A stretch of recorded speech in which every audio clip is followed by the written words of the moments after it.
ലോക്സഭാ തെരഞ്ഞെടുപ്പ് തീയതി 2 ദിവസത്തിനകം പ്രഖ്യാപിക്കുമെന്ന സൂചന. തെരഞ്ഞെടുപ്പ് കമ്മീഷന്റെ സമ്പൂർണ്ണ യോഗം ഇന്ന് ദില്ലിയിൽ ചേർന്നേക്കും. തെരഞ്ഞെടുപ്പ് കമ്മീഷണർമാരായി ജ്ഞാനേഷ് കുമാറും സുഖ്ബീർ സിംഗ് സന്ധുവും ചുമതലയേറ്റു.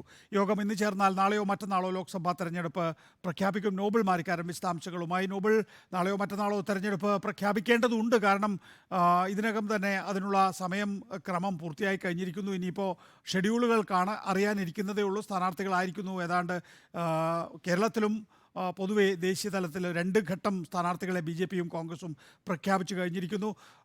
എപ്പോഴാണ് പ്രഖ്യാപനം ഉണ്ടാവുക?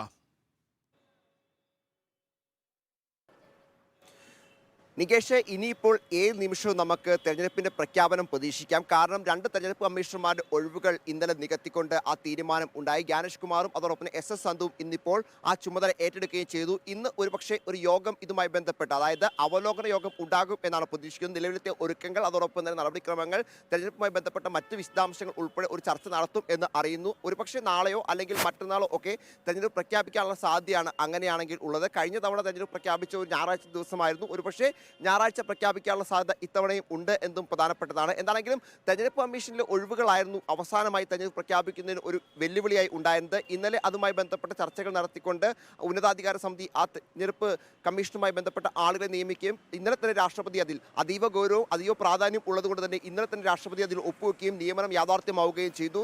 തെരഞ്ഞെടുപ്പ് എത്ര ഘട്ടമായിരിക്കും നടക്കുക എന്നടക്കമുള്ള വിശദാംശങ്ങളായിരിക്കും ഇനിയിപ്പോൾ ചർച്ചകളിലേക്ക് വരിക എന്നാണ് മനസ്സിലാക്കുന്നത്. കാരണം എല്ലാ സംസ്ഥാനങ്ങളും, പ്രത്യേകിച്ച് ജമ്മു കാശ്മീർ അടക്കമുള്ള എല്ലാ സംസ്ഥാനങ്ങളും തെരഞ്ഞെടുപ്പ് കമ്മീഷൻ എത്തുകയും അവിടുത്തെ കാര്യങ്ങൾ ഉൾപ്പെടെ കൃത്യമായി പഠിക്കുകയും വിശദാംശങ്ങൾ ശേഖരിക്കുകയും ഒക്കെ ചെയ്തിരുന്നു. അതിന് പിന്നാലെയാണ് ഇന്നിപ്പോൾ ഒരുപക്ഷെ യോഗം ചേരാൻ പോകുന്നത്. കാരണം ഈ യോഗത്തിലായിരിക്കും ഏതൊക്കെ തരത്തിലായിരിക്കണം, ഏതൊക്കെ ഷെഡ്യൂളുകളായിരിക്കണം തെരഞ്ഞെടുപ്പ് പ്രഖ്യാപിക്കേണ്ടത് എന്നടക്കമുള്ള കാര്യങ്ങൾ ചർച്ചയാവുക. പ്രധാനമായും ഉത്സവങ്ങൾ, അതോടൊപ്പം തന്നെ പരീക്ഷകൾ ഉൾപ്പെടെയുള്ള കാര്യങ്ങൾ പരിഗണിച്ചുകൊണ്ടായിരിക്കും ഓരോ സംസ്ഥാനങ്ങളിലേക്കും തെരഞ്ഞെടുപ്പ് ഷെഡ്യൂളുകൾ വരിക എന്നാണ് നമ്മൾ മനസ്സിലാക്കുന്നത്. കേരളം അടക്കമുള്ള സംസ്ഥാനങ്ങൾ ഒരുപക്ഷെ ആദ്യഘട്ടമോ അല്ലെങ്കിൽ അവസാന ഘട്ടമോ ആയിരിക്കും തെരഞ്ഞെടുപ്പ് എന്നും മനസ്സിലാക്കുന്നു. എന്താണെങ്കിലും തെരഞ്ഞെടുപ്പുമായി ബന്ധപ്പെട്ട ഒരുക്കങ്ങൾ നേരത്തെ തന്നെ പൂർത്തിയാക്കിയതാണ്. കാരണം 2 തെരഞ്ഞെടുപ്പ് കമ്മീഷണർമാർ ഇല്ലെങ്കിലും തെരഞ്ഞെടുപ്പ് പ്രഖ്യാപിക്കാൻ മറ്റ് തടസ്സങ്ങൾ ഇല്ല എന്ന് നേരത്തെ തെരഞ്ഞെടുപ്പ് കമ്മീഷൻ ആയി ബന്ധപ്പെട്ട വൃത്തങ്ങൾ വ്യക്തമാക്കുകയും ചെയ്തു. ഇനിയിപ്പോൾ നമുക്ക് നാളെയോ അല്ലെങ്കിൽ മറ്റന്നാളോ ഒക്കെ തെരഞ്ഞെടുപ്പ് പ്രഖ്യാപിക്കും എന്ന് പ്രതീക്ഷിക്കാം.